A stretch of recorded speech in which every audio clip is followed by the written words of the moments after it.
नमस्कार दोस्तों, आज आपका स्वागत है हमारे इस पॉडकास्ट में। मैं आपका होस्ट शिव मल्होत्रा एंड मेरे साथ यहाँ मौजूद है प्रियांशु मिश्रा जी, जो कि एक जियोपॉलिटिकल ऑब्जर्वर हैं। एंड जैसा कि आप सब दर्शक कहीं समय से देख रहे होंगे, काफ़ी समय से, कि जो यूएस और इंडिया के रिलेशनशिप्स हैं, जो रिश्ते हैं, वो काफ़ी चर्चा में रहे। तो आज हमारी चर्चा का विषय यही है, इंडिया और यूएसए के रिलेशंस। तो जैसे कि प्रियांशु मिश्रा जी, अभी आपने देखा होगा कि इंडिया पे 25% टैरिफ भी लग गई है। जी। एंड इंडिया की काफ़ी सारी डील्स हो रही है। स्टारलिंक इंडिया में आने वाला है। इंडिया ने अभी इसरो नासा की एक सैटेलाइट मिशन भी हुआ है, काफ़ी जी, अच्छा। जी। तो पहले मैं चाहूँगा कि आप जो हमारे दर्शक हैं उनको एक ओवरव्यू दीजिए कि ये सब है क्या, जिससे वो समझ पाए। पहले समझने वाली बात ये, सबसे इम्पोर्टेंट बात ये है कि इंडिया और यूएस के जो टाइज़ हैं वो बहुत पहले से काफ़ी अच्छे हैं। कंपेरेटिवली देखा जाए बाकी देशों से, तो स्ट्रेटेजिक तौर पे इंडिया और यूएस एक अच्छे पार्टनर हैं।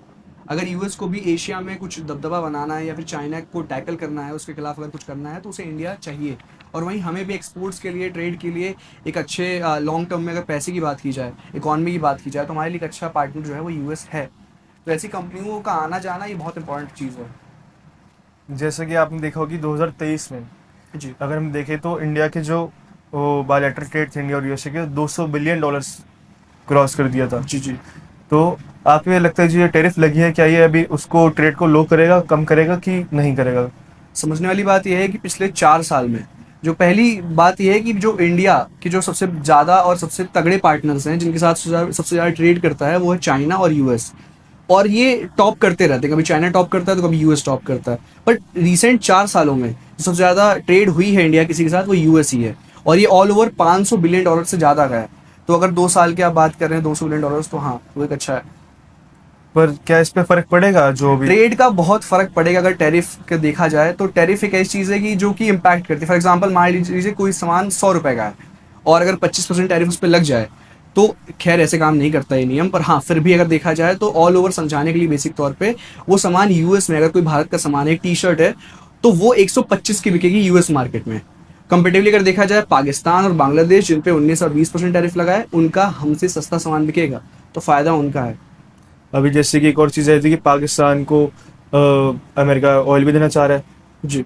तो उससे इंडिया की क्या ऑयल डील्स में फर्क पड़ेगा? खबर ये आई थी कि जब पूरा टैरिफ वाला चल रहा था कि किस पे कितने % टैरिफ लग रहे हैं, तो डोनाल्ड ट्रंप ने एक ट्वीट की थी और उस ट्वीट में उन्होंने मेंशन किया कि हालांकि हम पाकिस्तान के साथ एक ट्रेड डील कर चुके हैं। और उन्होंने मेंशन किया कि एक बहुत स्ट्रेंज बात थी कि उन्होंने कहा कि पाकिस्तान में उनको उम्मीद है कि कोई बहुत बड़ा तेल का एक रिजर्व मिला है उन्हें, और वो काम करना चाहते हैं पाकिस्तान के साथ। पता नहीं कौन सा रिजर्व की बात कर रहे हैं।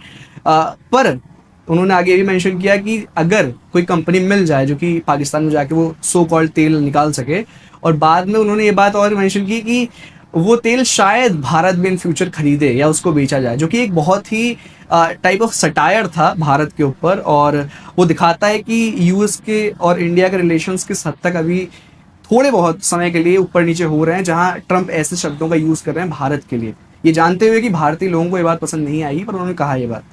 देखिए, अगर आप जैसे आपने ट्रम्प जी की बात करी, हमारे आदरणीय ट्रंप जी। ट्रम्प, हाँ जी, डोनाल्ड ट्रम्प जी आदरणीय। जी, जी, जी। तो आप देखेंगे कि जब ट्रम्प की 2000 मेरे ख्याल से 23 में हुआ था, जब मोदी जी उनका कैंपेन करने जी, गए थे हाउडी यूएस कांग्रेस मोदी में। और हाँ नमस्ते जी, हाँ मोदी, जी, 2 ऐसे इवेंट हाँ हुए थे। जी। तो आपको उस समय में मोदी ने सपोर्ट दिया। उसके बाद फिर एक बार ये भी हुआ कि जब मोदी जी विजिट पे गए, तो ट्रम्प ने उन्हें बुलाया, वो गए नहीं उनसे मिलने।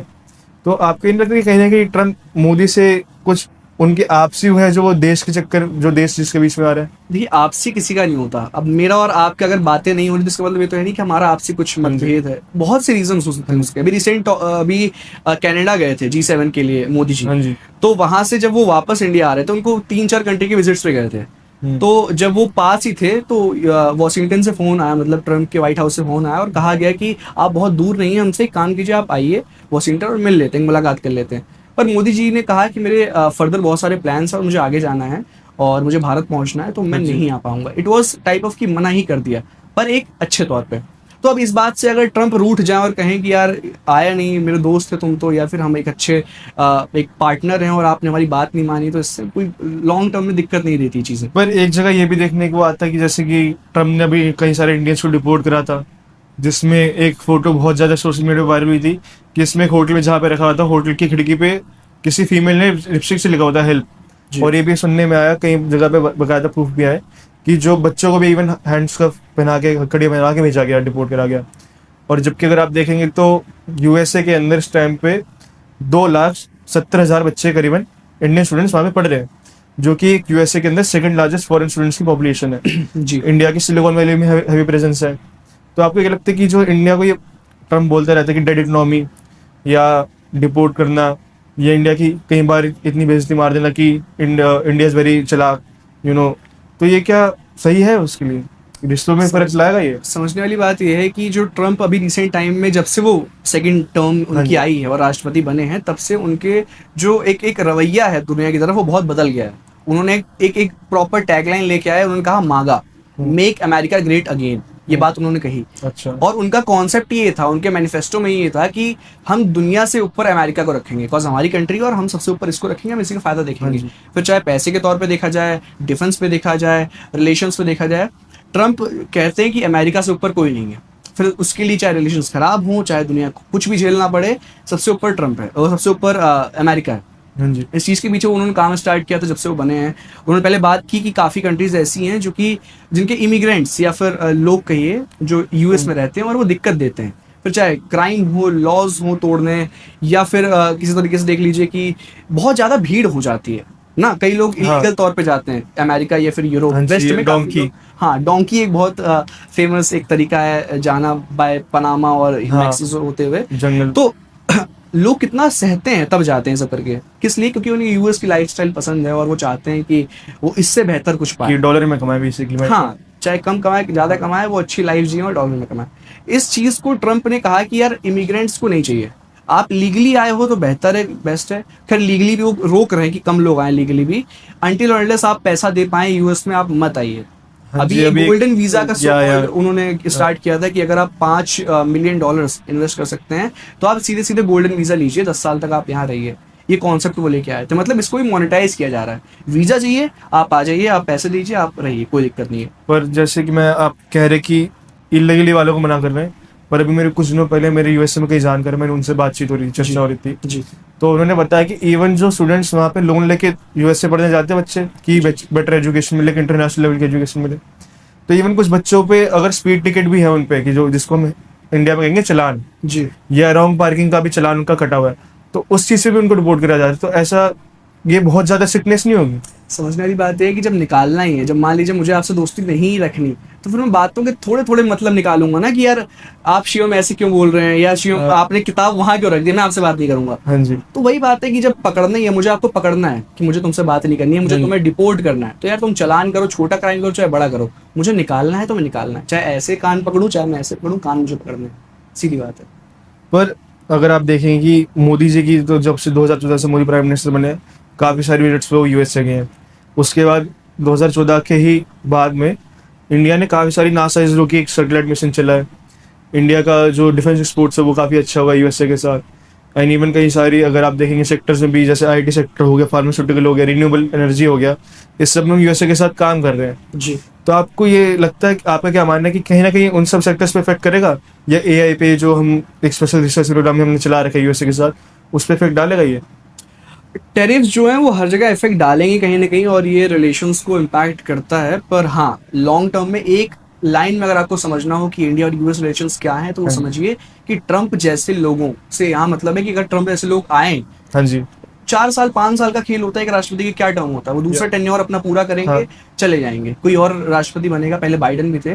पर ये कह देना कि रिलेशंस खराब कर देगा, बिल्कुल ही खत्म कर देगा, तो ऐसा नहीं होता।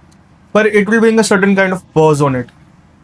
पॉज नहीं, चीजें धीमी हो जाएंगी पर चीजें खराब नहीं होंगी, फर्क है दोनों में। एक लॉन्ग टर्म में दो देशों के विजन, यूएस के विजन भारत को लेके बहुत आगे तक है। जो यूएस का डीप स्टेट है, वो ट्रम्प इस बात पे गुस्सा हो रहा है कि आप क्या कर रहे हैं। जो ओबामा ने, जो बाइडन ने, इन लोगों ने जो इतने सालों से एशिया में जो किया था, मतलब चाइना और भारत की दुश्मनी बनाना, ये फायदा देगा यूएस को ना। उन्होंने कहा था कि अल्टीमेटली जो पिछले इतने 30 सालों के राष्ट्रपति आए, उन्होंने रिलेशंस को खराब किया, रशिया के साथ भारत के रिलेशंस थोड़े बनाना, मतलब एक सर्टेन एक प्लेटफॉर्म बनाया गया था। और ट्रम्प आए और सब कुछ बिगाड़ के चले गए। ये ऐसा है कि मान लीजिए चेस की गोटियां रखी हैं हाँ। और कोई आए और ऐसे हाथ मार दे और सब जैसे कि अभी ऑपरेशन सिंदूर के टाइम पे कह रहे थे कि हमने इंडिया पाकिस्तान की जंग रुकवा दिया है। 30 बार से ज्यादा ये क्लेम करना है कि मैंने सीज फायर कराया, ये जानते हुए कि भारत की पार्लियामेंट में और बाकी लोग कह रहे हैं खुला है। पाकिस्तान से तो उम्मीद मत कीजिए, वो तो नोबेल प्राइज के लिए नॉमिनेट कर चुके हैं, तो उनकी तो बात दूसरी है। तो पाकिस्तान खैर व्यूअर्स हैं, बात नहीं है, ऐसा ना कीजिए।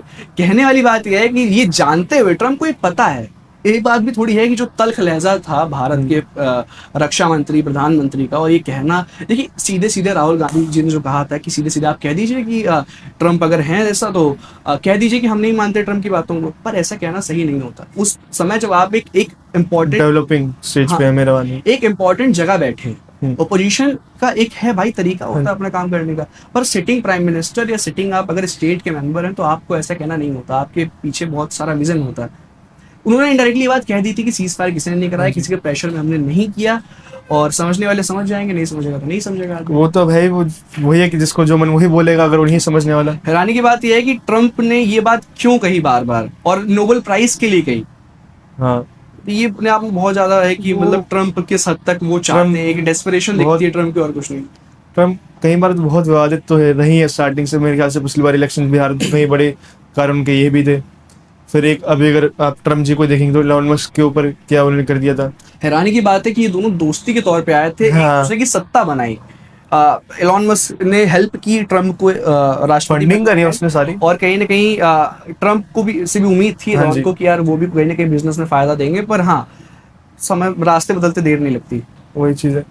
और जैसे कि आपने देखा कि ट्रियो का अभी एक बात आ रही है कि शायद से अगले महीने उसके नेक्स्ट मंथ डोवाल साहब और जयशंकर साहब। हाँ, अभी कल ही मैंने एक आर्टिकल पढ़ा जहाँ बात हो रही थी कि ट्रायो का एक, पहले जो लोगों को नहीं पता वो समझ जाए कि इंडिया, चाइना और रशिया का एक ग्रुप है, बहुत पुराना ग्रुप है, 2009 के आसपास ट्रायो का था, इन तीनों का ग्रुप था। अब कहने वाली बात यह है कि अभी रिसेंटली इस बारे में बात हुई कि अगर यूएस रिलेशंस खराब हो रहे हैं तो क्यों ना ट्रायो को वापस रिवाइव किया जाए। ये तीन देश रशिया, चाइना और इंडिया को एक साथ आना चाहिए और यूएस पे थोड़ा प्रेशर, थोड़ा दबाव बनाना चाहिए। बेसिकली ट्रायो का बना ही इसलिए था कि जो वेस्टर्न इन्फ्लुएंस है या वेस्टर्नाइजेशन है, जैसे कि यूरोप एंड यूएसए वगैरह, उनकी पावर एशिया के अंदर हम ना आने दें। क्योंकि रशिया, चाइना और जो अगर आप देखेंगे ब्रिक्स में भी, ब्रिक्स जो और हमारी ऑर्गेनाइजेशन बनी हुई है उसमें भी वो कंट्रीज चाहती है कि हम अपनी करेंसी निकालें, डॉलर को गिरा दें। तो इसलिए यूएसए और जो वेस्टर्न कंट्रीज हैं, जो वेस्टर्न अलायंस है, ईयू हो गया आपका, यूएसए वगैरह, इनके साथ ही लोग ये सब इन सब चीज़ों की खिलाफत में रहते हैं। तो मेरे ख्याल से मिश्रा जी आज के लिए बस इतना ही। ये बहुत, मैं आशा करता हूँ कि हमारे दर्शकों को बहुत ज़्यादा इससे अच्छा लगा हमारी चर्चा सुन के। तो अगर आपको अच्छी लगी है तो लाइक, सब्सक्राइब और प्रोजेक्ट एक्स को सब्सक्राइब करना ना भूलें एंड बेल आइकन जरूर दबाएं। तो आज के लिए बस इतने, धन्यवाद।